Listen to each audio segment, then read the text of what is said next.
오늘도 주님의 말씀을 통해 하나님 나라를 누리는 복이 있기를 주님의 이름으로 축원합니다. 예수님께서 이 땅에 오셔서 하신 3대 사역이 있죠. 가르치고 전파하고 고치시는 거예요. 그런데 무엇을 가르치고 무엇을 전파하고 무엇을 고치셨습니까? 그의 가르치심은 율법의 완성이었어요. 그래서 부분적으로 알던 것, 외적으로 따르던 그 율법을 이제 예수 그리스도를 통하여 온전히 그 내면에서부터 마음에서부터 하나님께 순종하며 하나님 사랑, 이웃 사랑에 대한 정말 참된 율법을 가르치고 온전하고 완성시키시는 예수님이시죠. 그리고 무엇을 전파하세요? 천국 복음을 전파하시죠. 그래서 그 천국 복음을 통해 이제 모든 자들에게 참된 구원을 전하여 주셨어요. 그리고 그 구원을 위해 모든 매인 것들, 상한 것들, 또 병든 것, 귀신 들린 것, 이 모든 것들을 고치시는 일들도 하셨어요. 그런데 이런 고치시는 사역에 사람들은 많은 열을 올리지요.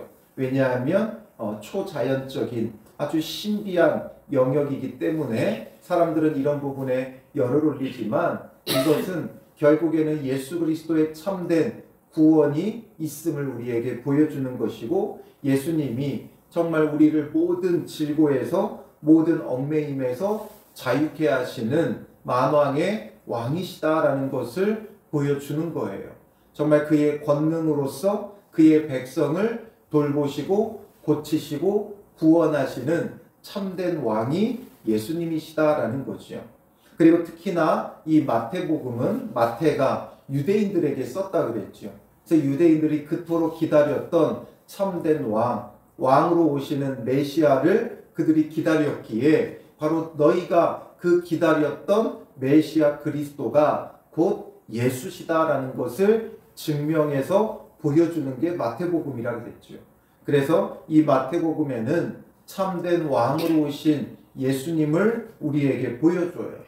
그래서 오늘 본문에도 여러 병든 자와 귀신 들린 자를 고치시는 사건이 기록되어 있지요. 예수께서 베드로의 집에 들어가서 그의 장모가 열병으로 앓아누운 것을 보시고 그의 손을 만지시니, 그의 베드로의 장모가 열병으로 죽을 위기에 놓여 있을 때 예수님은 그의 손을 만지셨어요. 왜 만지셨겠어요? 오히려 이 당시에 열병을 앓는 자를 만지는 것은 금지가 되어 있었어요. 물론 율법에 금지는 되어 있지 않았지만 랍비들의 강령이었던 할라카라는 것이 있어요. 이 할라카의 규례들을 보면 열병 있는 자와 접촉을 금지해요. 그런데 예수님은 오히려 그 접촉의 금지를 깨고 만지시죠. 그 만지심을 통해 그의 백성을 돌보며 고치시는 것을 보여주세요. 그래서 열병이 떠나가고 여인이 일어나서 예수께 수종들더라.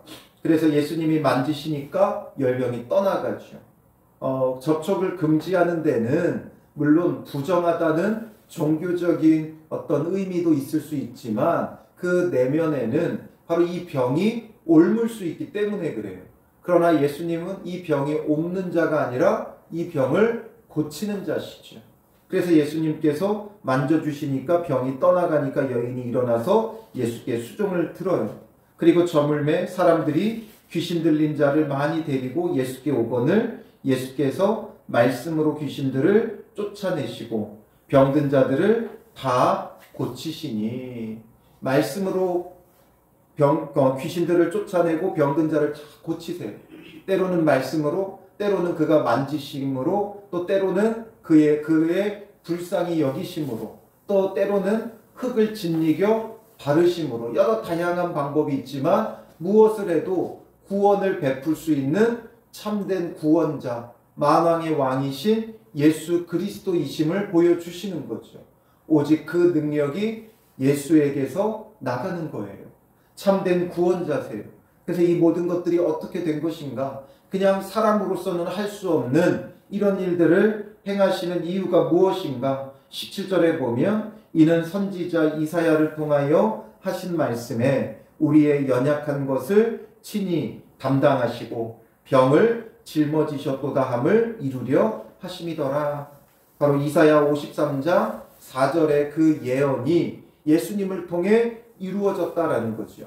이사야 53장 4절에 그는 실로 우리의 질고를 지고 우리의 슬픔을 당하였거늘. 바로 이것이 바로 예수 그리스도께서 이루시는 구약의 성취다라는 거죠.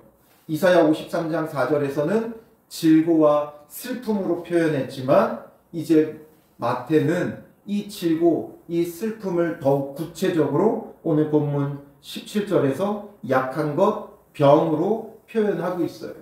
바로 이 약한 것, 병 전부 다 무엇 때문에 오는 거예요? 죄인된 죄로부터 오는 것들이죠. 죄로 인해서 인간이 타락하면서 이 땅에 들어온 여러 가지 질고와 슬픔들 중에 하나예요. 그러니 이 모든 것을 예수님께서 친히 짊어지시고 그들을 고치셨다라는 거죠. 그러니 그들이 그토록 기다렸던 메시아가 바로 이 예수님이라는 것을 명확하게 보여주고 있는 거예요. 그를 통해 병든 자가 고침을 받고 그를 통해 병든 자들이 그 귀신에게서 놓여 자유함을 얻고 정말 참된 자유를 허락하시는, 죄 아래 고통하고 신음하는 백성을 그들의 죄에서 구원하여 자유케 하시는 왕이시다라는 것을 우리에게 보여주죠. 그러니 오직 예수 그리스도가 우리의 삶에 참된 주인이 되고 참된 왕이 되어질 때 우리의 구원이 이루어지는 거예요. 주여 주여 우리가 입술로만 부르짖는다고 구원을 얻는 것이 아니라 예수 그리스도께서 우리의 마음 가운데 오셔서 우리의 삶의 중심에 오셔서 그의 말씀으로 다스리고 통치함을 받을 때 우리 안에 참된 구원이 있는 것이죠. 그러니 어떤 병이든 어떤 삶의 문제든 우리를 더 이상 얽어맬 수 없고 오직 예수 그리스도를 통하여 참된 자유와 구원이 우리에게 허락되어지는 겁니다. 그래서 예수님께서 이제 이렇게 병든 자를 고치고 귀신을 쫓아내니까 너무나 많은 무리들이 몰려오죠. 그러나 이 병 고치는 것은 예수 그리스도 안에 하나님의 신적 능력이 있는 참된 왕이라는 것을 보여주는 것이지 병을 고치는 게 예수님의 주 목적이 아니에요. 그러니까 많은 사람들이 밀려드니까 예수님은 어떻게 하세요? 건너편으로 가기를 명하시니라. 많은 사람들을 끌어모으려고 하지 않고 오히려 다른 곳으로 떠나가요. 왜냐하면 그들의 목적이 병 고치고 귀신 떠나가고 이런 기적과 표적을 보기를 원한 거죠. 신비한 것들을, 그 어떤 신비한 능력들을 자꾸만 보고 싶은 거예요. 그러니까 예수님은 떠나가세요. 그거 외에도 정말 예수 그리스도가 참된 왕이고 그러므로 그의 말씀을 따르기를 원하는 주님의 제자들을 양성하기를 더 원하시기 때문이죠. 그러니까 한 서기관이 나와 예수님께 말해요. 선생님이여 어디로 가시든지 저는 따르리이다. 이 서기관 가운데 이런 사람이 나왔다는 것 대단한 일이죠. 서기관들은 율법 학자들이에요. 그런데 선생님이여 말한다는 것, 랍비라고 칭하고 있다는 거예요. 우리가 말하는 선생님, 요즘은 그냥 낯선 사람들도 우리 문화권 안에서는 낯선 사람들을 어떻게 부르기 마땅치 않을 때 표현하는 말이 선생님이죠. 선생님 이렇게 표현하지만 이 유대 사회에서 선생님이라는 호칭은 아무에게나 붙이지 않아요. 랍비라는 호칭이고 정말 참된 어떤 스승의 역할을 하는 아주 소수의 무리들에게만 붙여요. 그런데 율법 학자인 서기관이 선생님이여 이렇게 부른다는 건 정말 예수님을 엄청 높이고 있다는 거예요. 그런데 그러면서 어디로 가든지 저는 따르리이다. 이 얘기는 뭐예요? 제자가 되겠습니다. 이거죠. 서기관의 지위에서 예수님의 제자가 되겠다고 하는 것 정말 기특한 일이에요. 그런데 예수님은 뭐라고 하세요? 여우도 굴이 있고 공중의 새도 거처가 있으되 인자는 머리 둘 곳이 없다 하시더라. 이 표현은 결국에는 인자가 머리 둘 곳이 없다, 그렇게 안정적인 곳이 아니다, 이 말을 하면서 그를 오히려 떠나보내는 거죠. 그러니까 완곡한 거절이에요. 왜 이렇게 따르겠다는 것을 예수님은 거절하십니까? 또 반대로 제자 중에 또 한 사람이 이르되 주여 내가 먼저 가서 내 아버지를 장사하게 허락하옵소서. 아버지를 장사하게 허락해달라고 하는 그 제자에게는 예수님이 뭐라고 말씀하세요? 죽은 자들이 그들의 죽은 자들을 장사하게 하고 너는 나를 따르라 하시니라. 너는 나를 따르라 하시면서 허락하지 않으세요. 그러면서 죽은 자들이 죽은 자들을 장사하게 해라 말씀하시죠. 뭔가 되게 매몰차죠. 매몰차면서 허락지 않고 무조건 따라와라. 넌 무조건 따라와라. 이런 거예요. 이것을 왜 예수님께서 말씀하셨고 마태는 이것을 왜 기록해 놓았느냐.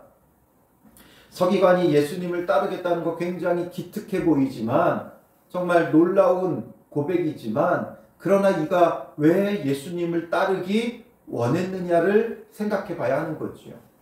그의 입술의 말이 중요한 게 아니라 그의 마음이 중요한 거예요. 율법을 완성하신 예수님께서는 마음에서부터 그 율법을 온전히 순종해야 됨을 가르치셨다 그랬죠. 그러니 이가 지금 예수님을 따르겠다는 것도 정말 마음에서부터 예수 그리스도를 따르려는 것인가가 중요한 거예요. 그러니 이 서기관이 예수님을 따르겠다고 했던 것은 예수님께 많은 사람들이 몰려들고 예수님이 귀신을 떠나보내고 병든 자를 고치시고 이런 어떤 신비한 능력이 있음을 보면서 저 사람을 따르면 나도 많은 사람들이 나를 따르겠구나. 학자면 뭔가 가르칠 때 그 가르침을 배우러 오는 사람들이 있어야 될 거 아니에요. 그러니까 예수님을 따라다니며 잘 배우면 나에게도 많은 사람이 따를 것이고 자기가 명예와 영광을 얻을 것을 생각한 거예요. 그러니까 예수님을 통해 예수님과 함께 낮아지려고 하는 것이 아니라 높아지려고 하는 그의 완악한 마음을 예수님이 아신 거죠. 예수님을 왜 따르려고 하는가? 예수님께는 이게 더 중요한 거예요. 왜 예수님을 따르려고 하는가? 그러니 우리의 열정만으로는 절대 예수님을 따를 수 없어요. 내가 이렇게 하겠다 저렇게 하겠다, 결국 예수님을 따를 수 없어요. 나는 정말 주님을 따르면서 주를 위해 이렇게 살겠다, 헌신하겠다, 우리의 다짐과 결심이 얼마나 연약한 것인지를 우리는 깨달아야 돼요. 그러니 우리의 힘과 의지로 예수님을 절대 따를 수 없어요. 주님께서 이끌어 주셔야 되죠. 그러니 주님을 따르겠다고 하는 자들은 전부 다 떠나가요. 그러나 주님이 부르신 자가 주님 곁을 지키는 거죠. 내 의지만으로는 따를 수 없어요. 따르겠다 아무리 외쳐도 따를 수 없어요. 예수님이 가는 그 길이 어떤 길인지를 바르게 알고 따라가야 되죠. 예수님이 가시는 길은 높아지는 길이 아니에요. 영광의 길이 아니에요. 예수님이 가시는 길은 어떤 길이에요? 마태복음 16장 24절에 보면 이에 예수께서 제자들에게 이르시되 누구든지 나를 따라오려거든 자기를 부인하고 자기 십자가를 지고 나를 따를 것이니라. 예수님이 가시는 길, 우리가 따라가야 하는 그 길은 높아지는 길이 아니고 영광스러운 길이 아니고 자기를 부인하고 자기 십자가를 지고 따라야 하는 길이에요. 즉 십자가의 길이에요. 낮아지고 죽어져야 하는 길이에요. 우리가 낮아지고 죽어지지 않고 우리의 열심으로 하겠다는 모든 것들은 거짓이에요. 스스로를 속이는 거예요. 우리가 정말 따라가야 하는 것은 십자가의 자리예요. 자기를 부인하고 자기 십자가를 지고 예수님의 그 죽어지신 그 십자가로 우리가 나아가는 길이 되어져야 한다는 거죠.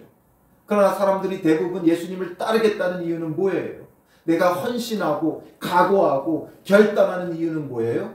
이것을 통해 내가 높아지고 싶은 것이고 내가 원하는 것들을 이루고 싶은 것이지요.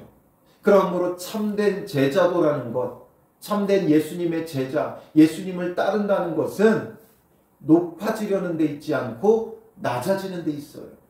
예수님을 닮아 낮아지고 희생하고 죽어지지 않으면 절대로 예수님을 따르는 게 아니에요. 예수님은 그 어디서도 높아지신 적이 없어요. 높아질 때는 어떻게 하셨어요? 그곳을 떠나가셨어요. 그렇기 때문에 오늘 본문에서도 많은 무리가 애워싸는 것을 보시고 어떻게 하셨어요? 18절에 건너편으로 가기를 명하시니라. 높아지는 자리는 예수님은 스스로 피하셨다라는 거죠. 그러니 예수님을 따른다는 건 절대 높아지는 게 아니에요. 오늘도 우리가 예수 그리스도를 따라 낮아질 수 있는 자가 되어야 하는 거죠. 그리고 제자 중에 또 한 사람은 어떻게 해요? 내가 먼저 가서 아버지를 장사하게 달라. 인륜의 어떤 도리를 다한 것처럼 보여지죠. 예수님은 또 그것을 허락지 않아요.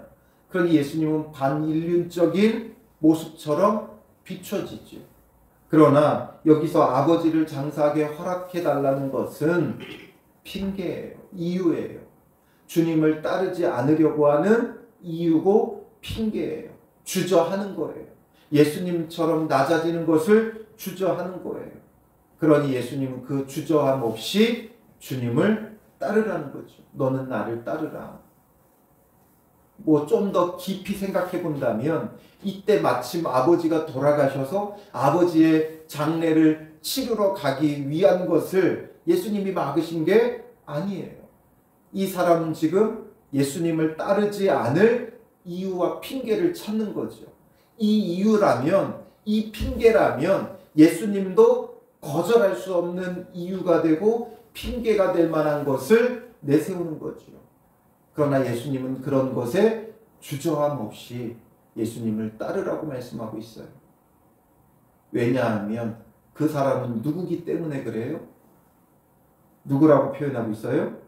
제자 중에 또 한 사람. 제자 중에 한 사람이기 때문에 제자는 주저함 없이 주를 따르는 자가 되어야 돼요. 그런데 만류했던 사람은 누구예요? 제자라고 표현하지 않고 한 서기관이라고 표현하고 있죠. 그러니 어디까지나 이 사람은 서기관이었어요. 그러니 서기관으로서의 그 길을 위해 예수님을 따르겠다는 거죠. 그러니까 이 사람은 제자로서 주님을 따르는 자였어요. 제자로서 주를 따르는 자에게는 더 이상 어떤 이유도 어떤 핑계도 없어야 돼요. 그런데 우리는 너무나 많은 이유와 핑계가 있죠. 이때만 지나면, 이 일만 끝나면, 이것만 해놓고 지금 나의 상황이, 나의 처지가 이래서 저래서 이유와 핑계가 너무나 많이 있죠. 그러나 그것으로서는 주를 따를 수가 없어요. 주님 앞에서는 어떤 이유도 핑계도 없어야 돼요. 이유와 핑계가 없으려면 어떻게 해야 돼요? 내가 낮아지고 희생하고 죽어져야 돼요. 내 뜻이 살아있으면 여러 이유와 핑계가 생겨요. 이래서 저래서, 나는 형편이 이래서, 나는 지금 처지가 저래서, 내가 살아있기 때문에 그래요. 내가 죽어지면, 내 뜻이 없으면 내가 어떤 이유가 있고 어떤 핑계가 있겠어요. 그저 주님 앞에 순종하며 따라가는 거죠. 그러니 내가 주님을 따르는 그 나의 마음을 살펴야 돼요. 무엇 때문에 예수 그리스도를 따르고 있는가? 나에게 어떤 이유와 핑계가 있는가? 아무런 이유도 핑계도 없이 오늘 하루도 주와 함께 낮아지고 주와 함께 죽어지고 예수님의 그 십자가의 길, 자기를 부인하고 자기 십자가를 지고 주님을 따르는 참된 제자가 되시기를 주님의 이름으로 축원합니다. 기도하겠습니다. 살아계신 아버지 하나님, 우리는 주를 따른다 하지만 여전히 우리의 뜻대로, 우리의 의지대로 우리가 바라고 원하는 것들을 위하여 주님을 따를 때가 너무나도 많이 있습니다. 그리고 주님께서 따라오라고 하실 때는 정작 주저하고 망설이고 여러 가지 이유와 핑계로 자기를 합리화하는 우리의 모습들이 있습니다. 주님 이를 용서하여 주시고 오늘도 자기를 부인하고 자기 십자가를 지고 주님을 따르는 자들 되어 온전히 순종하며 그 어떤 이유와 핑계도 없고 내 뜻이 아닌 오직 주님의 그 뜻을 붙잡고 그의 나라와 그의 의를 구하며 철저히 낮아지고 희생하고 죽어지는 하루가 되게 하여 주셔서 참된 제자라 일컬음을 받게 하시고 그 제자가 가야 할 길을 주님과 함께 따르는 믿음의 사람들 되게 하여 주시옵소서. 우리의 열정과 의지는 내려놓게 하여 주시고 온 마음과 온 정성으로 주님 앞에 순종하며 따르는 믿음의 사람들 되게 하여 주실 줄 믿사오며 예수님의 이름으로 기도합니다. 아멘.